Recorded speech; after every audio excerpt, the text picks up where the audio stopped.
Welcome to our deep dive into a realm where quantum field theories collide with the computational power of quantum computers. We're going to explore how researchers are using complex systems like, you'll see, to solve some of the most challenging problems in physics, pushing the boundaries of our understanding of the universe. It's a truly fascinating area of research. Imagine encoding a problem into the very ground state of a system. It's like nature itself is performing a calculation, finding the solution amidst a vast landscape of possibilities. Think of protein folding. A protein effortlessly navigates a vast number of potential configurations to reach its lowest energy state. Its perfectly folded shape. It's as though nature is solving a complex mathematical problem, finding the optimal solution in the blink of an eye. And what's remarkable is that we're now beginning to understand how to harness this very concept. Today, we'll explore how scientists are using complex systems to crack the code of quantum field theories. We'll begin with neural networks, a powerful tool that has revolutionized machine learning. You might be familiar with their applications in pattern recognition or image classification. Yes, they've become ubiquitous in those fields. But what if I told you that neural networks can go beyond just finding correlations and patterns? What if they could actually perform calculations, generating new physics insights by solving equations that govern the behavior of quantum fields? That's precisely what we're going to uncover. The key to this lies in a concept called the universal approximation theorem. Can you elaborate on that? This theorem demonstrates that a neural network, even with a single hidden layer, can approximate any continuous function to an arbitrary degree of accuracy. This means that in principle, a neural network can handle a vast array of mathematical problems, including the complex equations we encounter in physics. It's like having a universal mathematical toolkit at our disposal. So how do we actually use neural networks to solve physics problems? Imagine the output of a neural network as a flexible, adaptable mathematical function.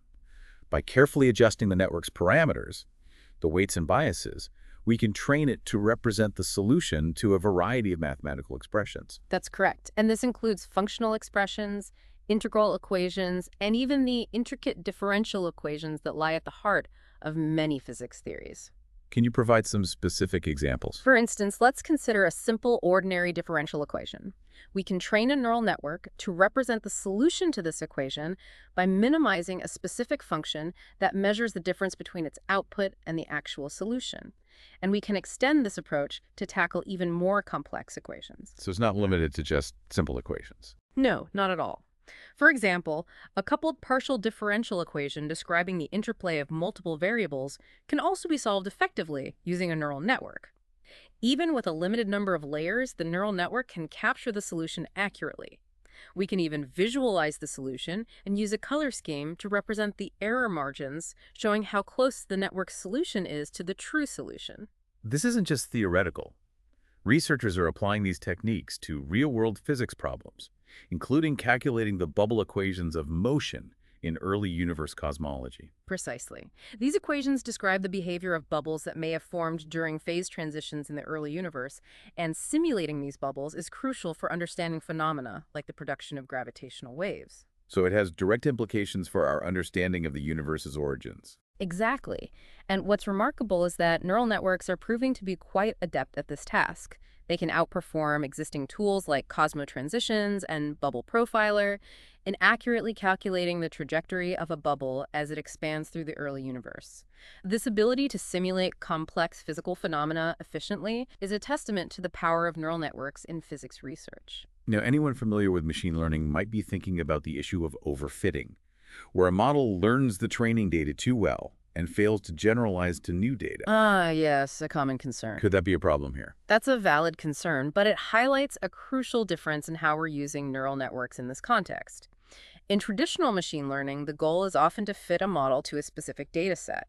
Here, we aim to find a solution that holds true at every point within the domain of the equation. We're seeking a global solution, not just fitting to a limited set of data points.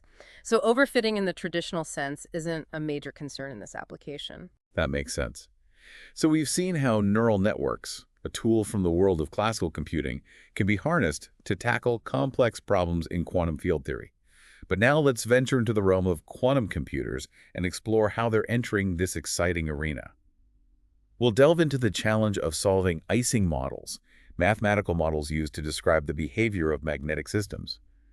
These models are notoriously difficult to solve, but hold the key to applying these techniques to even more complex field theories. And that's where things get really interesting. Indeed. So let's start with the basics. When it comes to quantum computing, what are the primary approaches we need to consider? Well, there are two main approaches to consider: discrete gate quantum computing and quantum annealing. Discrete gate quantum computing is universal, meaning it can theoretically solve any computational problem.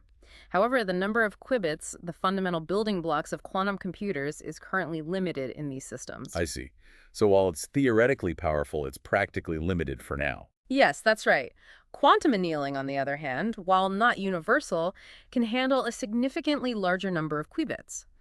This makes it particularly well suited for simulating field theories, especially those involving many interacting particles. Quantum annealing also offers the advantage of describing dynamics in continuous time, which aligns more naturally with the way we think about field theories compared to the discrete time steps used in gate quantum computers. So quantum annealing sounds promising for tackling these complex physics problems. Can you tell us more about D-Wave quantum computers, which are based on this approach? Of course, D-Wave computers provide a platform for exploring the practical aspects of quantum annealing and how to encode complex problems into their architecture. Imagine encoding a problem onto a D-Wave computer using matrices, which are essentially arrays of numbers that represent the relationships between the system's components. These matrices capture the interactions between the qubits, much like the interactions between spins in a magnetic system. It's fascinating how we can draw analogies between these abstract mathematical representations and physical systems. What's particularly intriguing about these D-Wave computers? What's truly intriguing is the ability to introduce a time-dependent component into this system. This allows us to control the quantumness of the system, essentially tuning how much quantum effects influence its behavior. We can fine-tune the degree to which the system behaves according to the laws of quantum mechanics. That level of control over the quantum realm is remarkable. But how does this relate to annealing itself? Can you explain the difference between thermal annealing and quantum annealing? Absolutely. Both involve finding the lowest energy state of a system, but they achieve this in distinct ways. Thermal annealing relies on thermal fluctuations, essentially shaking the system to help it explore its energy landscape and settle into its most stable configuration. So it's like giving the system a little nudge to help it find its optimal state. Yes, that's a good way to think about it. Quantum annealing, however, harnesses quantum phenomena, such as tunneling, to enable the system to find its ground state more efficiently. Imagine a particle suddenly gaining the ability to pass through walls, finding the lowest point in the energy landscape much faster. So quantum annealing takes advantage of the quirks of quantum mechanics to speed up the process. Are there any specific examples that illustrate the differences between these two annealing methods? Certainly. Let's consider a classic problem in computer science: graph coloring.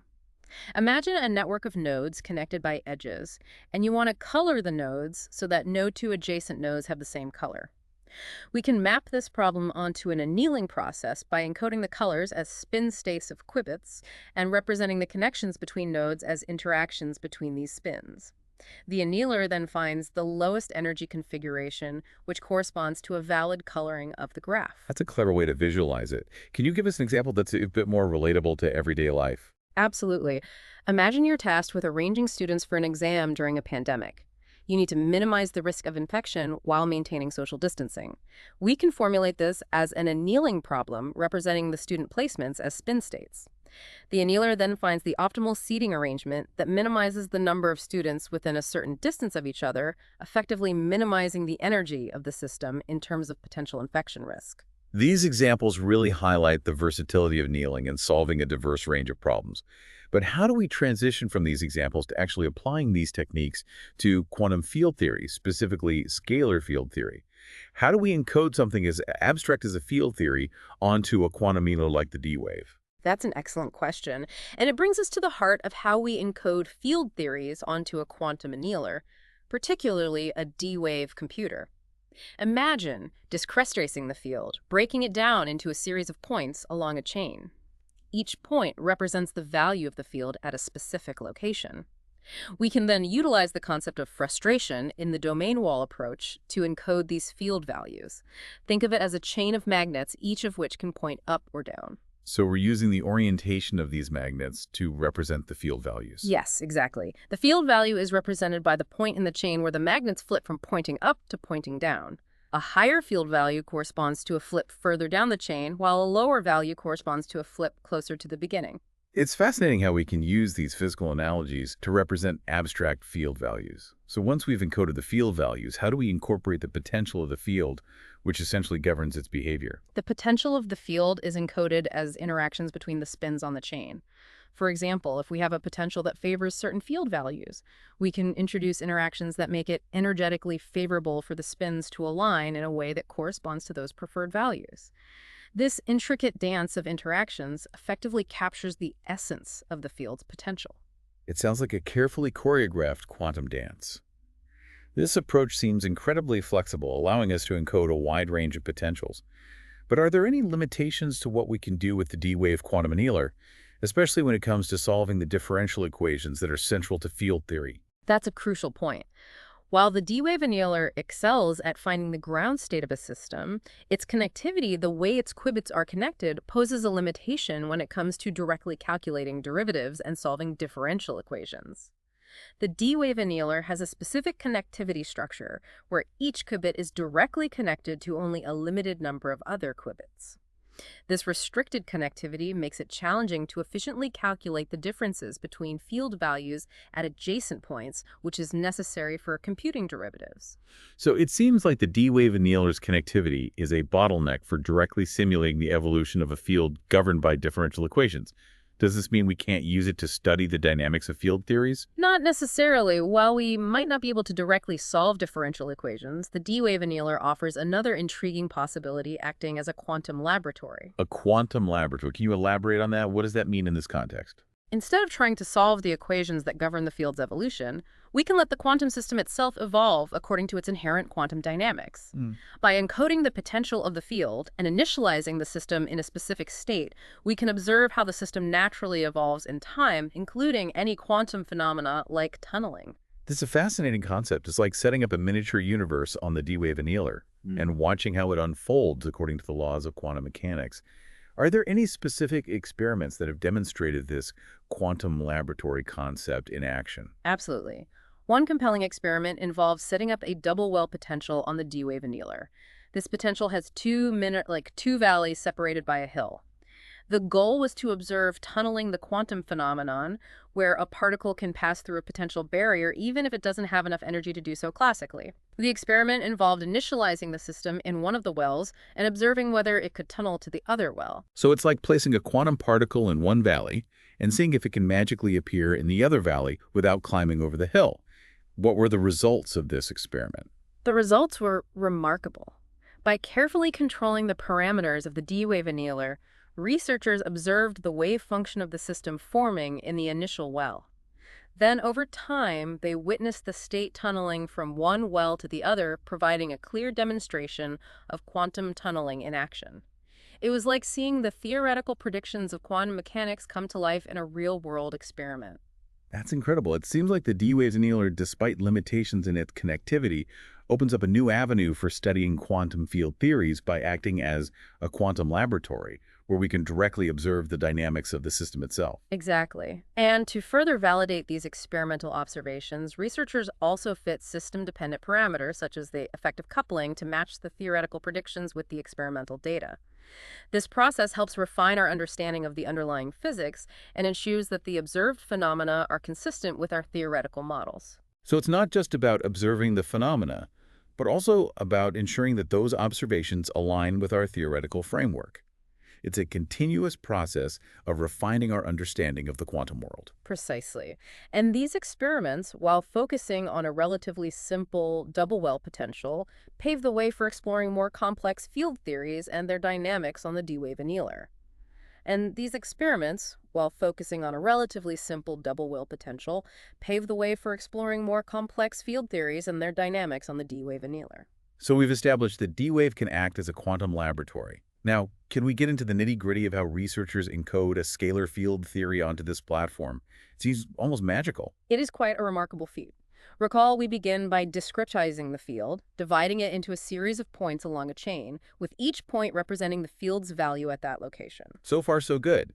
But how do you represent these values on a D-wave computer? That's where the concept of frustration in the domain wall approach comes in. Picture a chain of spins, each spin being either up or down. The field value at a particular point is encoded by the location in the chain where the spins flip from up to down. So the transition point represents the field value. Precisely.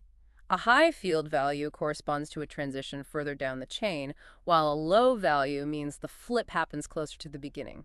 It might seem like we're using many qubits to encode a single field value, but even classical computers use intricate encoding schemes. That's a good point. Efficiency is always a consideration. So we've tackled the field values, but what about the potential of the field? How does that factor into this encoding scheme? The potential, which can be any mathematical function, is encoded as interactions between these spins.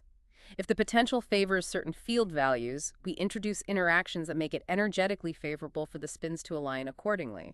It's like a delicate balancing act, ensuring the spins reflect the field's potential. What about the kinetic term, representing the field's energy due to motion? How did that get incorporated? An excellent question. For the kinetic term, we need to consider interactions between adjacent points in the chain, capturing how the field value changes from one point to the next. Essentially, this represents the derivative of the field. And that's where those connectivity limitations of the D-wave might come into play again, right? Exactly. The limited connectivity makes it challenging to efficiently calculate differences between field values at neighboring points necessary for computing derivatives. So we hit another roadblock with the D-wave's connectivity. But we've already seen how it can be used as a quantum laboratory. How does this apply to more complex field theories? While directly solving differential equations on the D-wave might be tricky, we can leverage its inherent quantum dynamics. By encoding the potential and initializing the system, we can observe its evolution and any quantum phenomena like tunneling. Like watching a quantum system unfold in real time. Can you give an example of an experiment that showcased this quantum laboratory approach in action? Certainly. Researchers set up a double well potential on the D-wave with two minima separated by an energy barrier. The goal was to observe whether a particle initialized in one well could tunnel to the other, a phenomenon impossible classically. So did the particle make the quantum leap? It did. They observed the particle's wave function forming in the initial well and, over time, witnessed the particle tunneling to the other well, confirming the occurrence of quantum tunneling. This experiment was repeated with various potential well separations, with the observed decrease in tunneling probability with increasing separation aligning with theoretical predictions. A beautiful demonstration of quantum mechanics in action. This experiment underscores how the D-wave can serve as a quantum laboratory, even with its connectivity limitations. Precisely. And the researchers didn't stop at just observation. They went further and fit system-dependent parameters to the experimental data, validating their theoretical framework. Matching theory with observation, a fundamental principle of scientific inquiry. This process ensures that we're on the right track in our understanding of these complex quantum systems. Exactly. It's a continuous process of refinement and validation, ensuring that our experimental observations and theoretical models work in harmony. It's a continuous process of refinement and validation, ensuring that our experimental observations and theoretical models work in harmony. A symphony of science, if you will. But let's not forget the bigger picture. These simulations, even in a simplified setting, are paving the way for groundbreaking discoveries. What are some of the broader implications of being able to simulate quantum field theories? And what does the future hold for this research? The implications are profound. The ability to simulate these theories offers a new window into the universe's fundamental workings. We can explore the behavior of matter under extreme conditions like those found in the early universe or within black holes. We can also test theoretical models that are currently beyond the reach of experiments. So we're essentially pushing the boundaries of what we can observe and understand about the universe.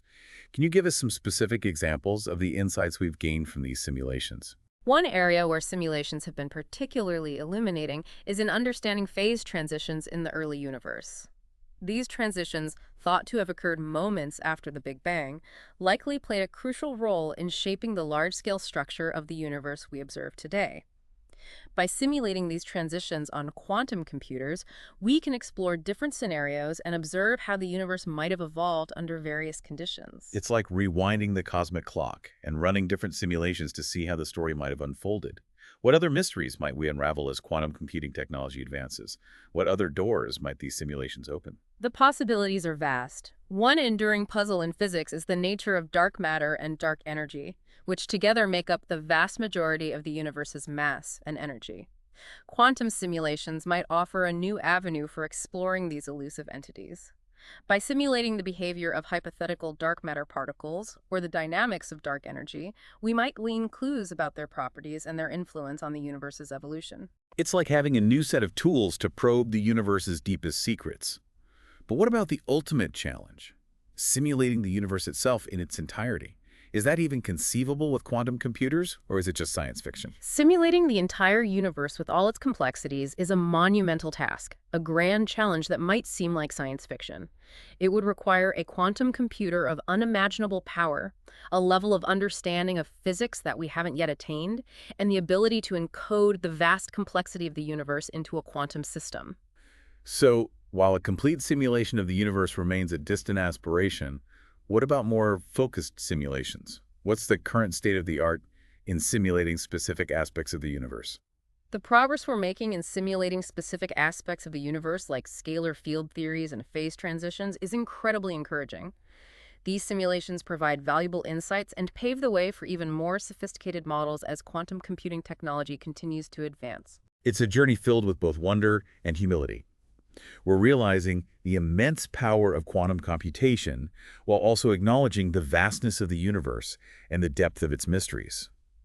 As we conclude our deep dive into the world of quantum field theories on quantum computers, it's clear that this is just the beginning of an exciting new era of scientific exploration. Indeed, we are witnessing the convergence of two of the most profound areas of scientific inquiry: quantum field theory and quantum computation. This convergence holds the potential to revolutionize our understanding of the universe, from the smallest particles to the grandest cosmic structures. The journey of discovery, fueled by our insatiable curiosity and the ever-evolving power of computation. We've explored how scientists are harnessing complex systems to probe the universe's inner workings and the incredible insights these simulations are providing. We've delved into the intricacies of encoding field theories onto quantum computers and the challenges and triumphs encountered along the way. And as we stand at the cusp of this new era of exploration, what's next? What are you most excited about in this field? The future is brimming with possibilities. I'm particularly excited about the development of more advanced quantum computing architectures that can handle the complexity of lattice-gauge theories, theories that describe the interactions of fundamental particles like quarks and gluons. Simulating these theories would be a major breakthrough, allowing us to explore the fundamental forces that shape the universe at its most basic level. It's like we're building a new generation of scientific instruments, instruments that operate at the quantum level and allow us to explore the universe in ways we never thought possible. As we conclude our deep dive, I'm left with a profound sense of awe and anticipation. The marriage of quantum field theory and quantum computation is ushering in an era of scientific discovery that promises to reshape our understanding of the universe and our place within it. Thank you for joining us on this incredible journey. Thank you for having me. It's been a pleasure sharing these insights. To our listeners, until next time, keep questioning, keep exploring, and never stop marveling at the wonders of the universe.